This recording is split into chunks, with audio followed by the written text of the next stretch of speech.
Kain mga idol.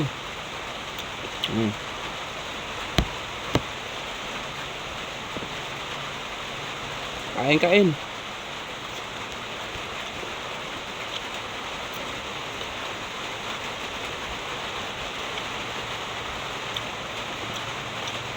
Don't panic, it's organic.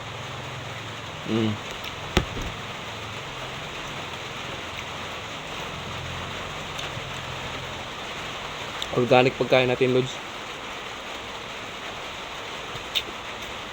Walang mga hanong mga seasoning, mga papalasa. Dagdag pa yun sa sakit. Kaya tayo organic. Saging. Gulay. Kamatis.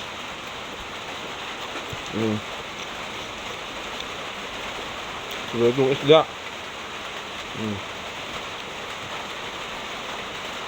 Ano lang.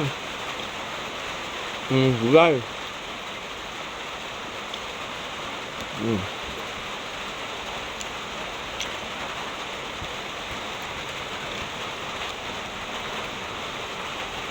Ganun lang mga lode. Wala lang kuskus balokos.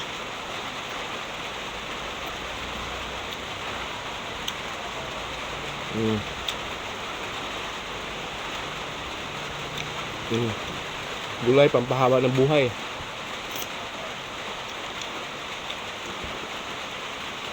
Isda pampalakas. Saging pampakinis ng balat. Kamatis pampablooming.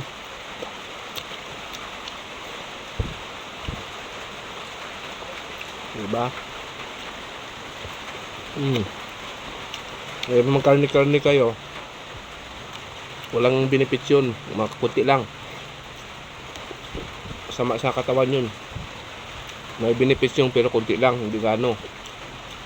Mga baka, kambing, mayroon yun. Okay yun.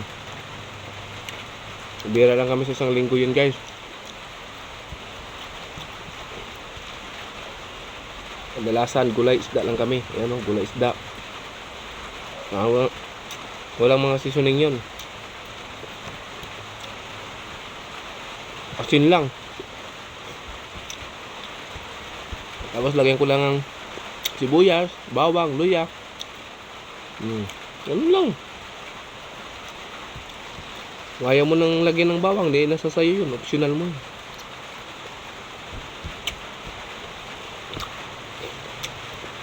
Lagyan mo ng... Ako talaga guys, pag nagsigang ako, hindi talaga nabawala yung sibuyas. O, kung wala mang sibuyas, ang kapalit niyan, tanglad. O kaya, kamatis. Yun. Ganun ako pag nagsigang. Yun ang hindi bawala. Saka yung luya. Marami kasing benefits yun guys. Ayan o.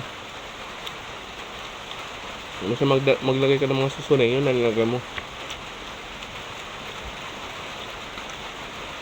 Ganun gawa ko.